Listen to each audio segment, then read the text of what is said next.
Hi, church. Pastor Jeff here with another Trinity check-in. I am coming to you today from the stairs in the south entrance to the church because I want to share with you a metaphor. I'm a preacher after all, right? It's what I do. Well, as many of you know, we've been doing our generosity campaign here at Trinity, as many churches do in the fall. And my time as a pastor has led to all sorts of different opinions on asking for money.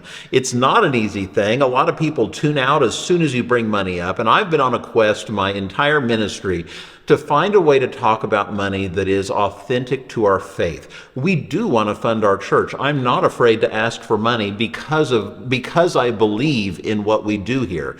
But at the same time, the commitments we make shouldn't be just about money. They should be about our faith. They should be about our connection to God, about how we hold what we have and how we carry ourselves in our world accordingly.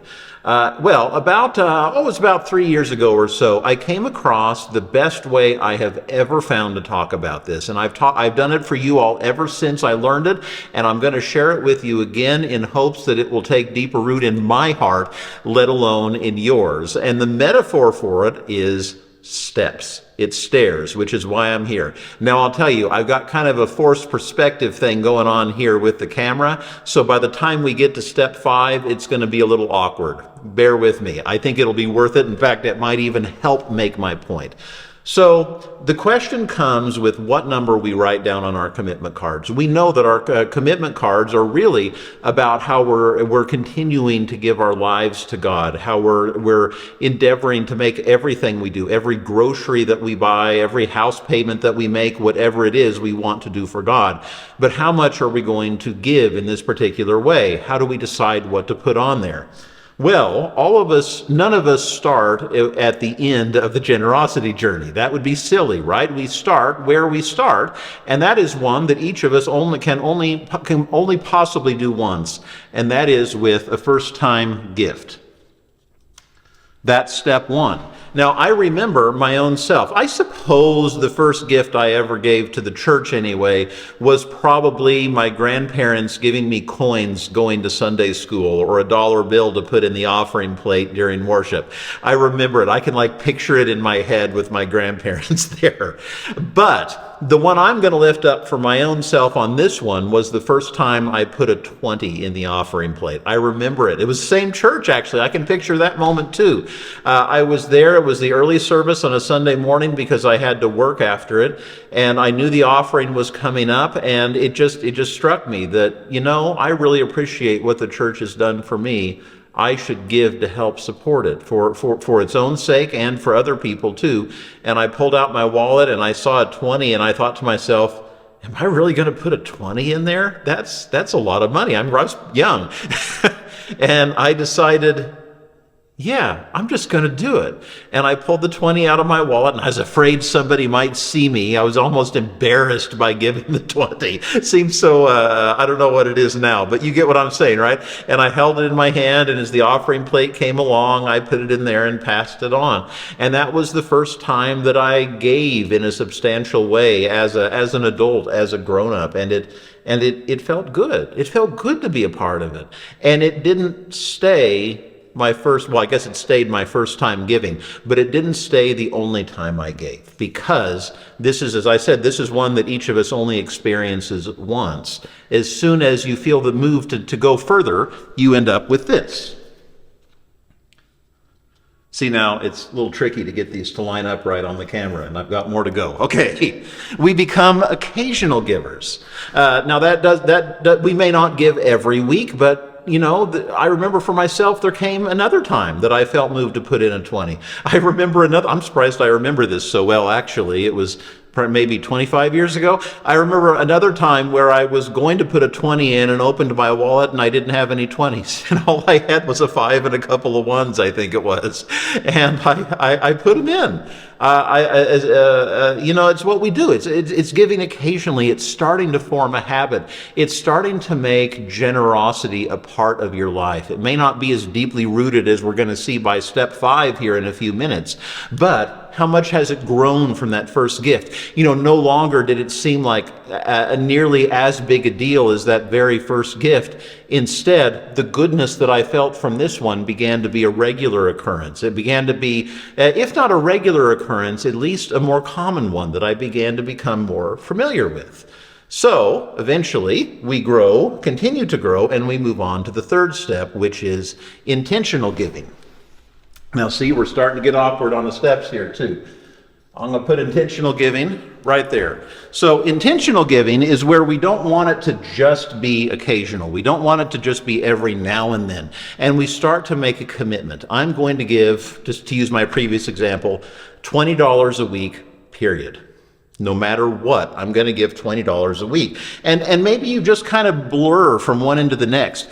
Maybe you're occasional, and then you're occasional, and you feel enough goodness from it. You see the good that it does enough that you just start doing it every week and don't even realize you've done that. Occasional just becomes regular. And it's a gift, it's a blessing. So once again, instead of being a one-time thing, it's become part of who you are now, to be a person who gives, to be a person of generosity. I use the example of tipping your waitress or waiter in a restaurant on Sunday. You just become the kind of person that does that tips well. It's who you are. And it's a good part of your identity too. You're an intentional giver. Now, these are good, and it's easy to see the growth here. But I'll tell you, the next step is the big one. It's the fourth step on this journey that makes the difference in our hearts and our souls. We talk about discipleship and how God grows us. The next step is the one that really does it, that really gets you there, and it's this: proportional giving. Now, it also isn't quite as obvious what that means. Hey, hang on, I'm going to have to go put this on the step. Okay, I edited the video a little bit there because that was more awkward than I anticipated. But proportional giving is the fourth step. And as I said, this is the one that makes all of the difference. What I mean by proportional giving is that instead of giving a set amount, like $20 a week, to use my last example, instead, it's a percentage. It's off the top of what you give. That's what makes the difference. That instead of saying, see, if you give $20 a week or $100 a month or something like that, what you're doing is giving from what you have left over. You're looking at your budget and saying, what do I have left in giving? And that's good. That is a true gift on that third step. But proportional means you're going to start at the top of your budget. You're going to say, I earned this much, and I'm going to give 3% of it to my church and to good in the world. And as soon as you make that shift to proportional, from giving off the top, well, first of all, you're falling in line with a lot of what the Bible says about giving from your first fruits, not giving from the leftovers at the end, but from the beginning. But more than that, it means that your generosity and your giving is deeply integrated into who you are and to how you run your life. It's become one of the spokes of who you are, and it becomes part of what makes the world work, what makes the church work, what makes God's good works in the world work. It truly does make a big difference. Now, in the Bible, oftentimes there's a few places in the Bible where it implies that a good goal is 10%, and that we usually call a tithe. And that is a good goal. I always hate to start there. I almost even hate to say it out loud, though, because it's intimidating to so many of us. I know it took a while for me to make it to 10%, and when I did, it was scary. I don't want this video to go on too long, and many of you have heard my tithing story before. It's not the most flattering of me, but it did end up with doing me good in the end. But even if it's just 1% of your income, even if it's just a couple percent or something like that, it's still a gift, and it's still a step, because you're now thinking of the top of your income instead of the bottom. Okay, the final step then is extravagant giving. Now this time I'm going to edit the video wisely and make it look like this appeared like magic. That's right, extravagant giving. So extravagant giving is something that most of us will do only a few times in our entire life. Maybe somebody like a Bill Gates, the Bill and Melinda Gates Foundation, might give extravagantly on a more regular basis. But for most of us, this is like the Prepare the Way campaign. This is where we give above and beyond, where we do something that's truly out of the ordinary to help what God is doing in the world and to do something good. Or maybe we're coming into some money, selling a house or something, and there's an opportunity to do good. And so we choose to give a gift that's truly extravagant. You know, that kind of gift, when it comes, when we do that kind of thing, it is truly from the heart. And I can't say I've experienced that yet. I'm giving above and beyond to prepare the way, but to make a truly extravagant gift, I don't think I'm at the point in life where I'm at a place to do that yet. However, one of the things I've seen as a pastor is I've gotten to watch people do it. I think in every single church I've served, I've seen an example of somebody giving an extravagant gift, and I've been able to talk to them and able to thank them. And every time I've left there thinking, life goal. Right there, life goal. I want to live my life in such a way that I'm in a position where I can give extravagantly one day when I'm retired or near death or in a bequest or whatever it may happen to be. I want to be there. And so that's where I sit, is on the proportional step, aspiring to the extravagant step. And when my moment comes, I do hope that I have the courage, but I don't know. I think it's an overflowing of goodness from the heart. And those of you that have experienced that your own selves, I hope you'll share the stories, because you can tell I like hearing those. All right, so these 5 steps, this helps us know. Now, see, this is not determining any numbers. That's up to you and your life and your lifestyle and God and what resources you have. What it's about is our growth as a person. It's about our growth in our faith and in our discipleship. We all start somewhere, but these are the steps that we go through as we grow in it.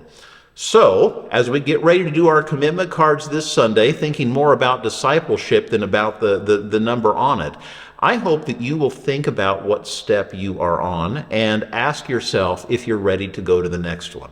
You know, if you're one who gives occasionally, think about it. What would it look like for you to be more intentional about it? What would it be, like, let's say you're one who puts money in the offering plate on Sundays when you're here a couple times a month. First of all, thank you, because that is a valuable gift and it is much appreciated by us all. But what would it look like for you to take a step? Maybe for that, it's going to our website and setting up a recurring monthly gift or something like that. And you'll get that email receipt every month to remind you that that's what you're doing and how you're living. That might be what that step looks for you. Now, if you're an intentional giver and you've always put a nice round number in there, maybe what you need to do is to think about proportional giving. And even if it's the same amount, see what I'm saying here? Even if it ends up being the same amount that you're currently giving, go back to your budget. Go back to what you and your spouse or whatever your situation is has for income, and make it proportional instead. That symbolism, it's more than just symbolism of giving from the top instead of from what's left over. So maybe that's the next step for you. Or if you've been a proportional giver for quite a long time, and maybe you're one who hasn't pledged to the Prepare the Way campaign yet. This is just an example. There'd be lots of ways to do this. But maybe you need to think about what an extravagant gift would look like for you. And maybe it's not even something that happens right away. You know, maybe it's writing a good cause into your will to give a bequest when you pass. Maybe that's what that extravagant giving looks like to you. But I do hope you will consider it, because it is such a blessing, and being generous is part of what we're made to be, and it's part of what God calls us to.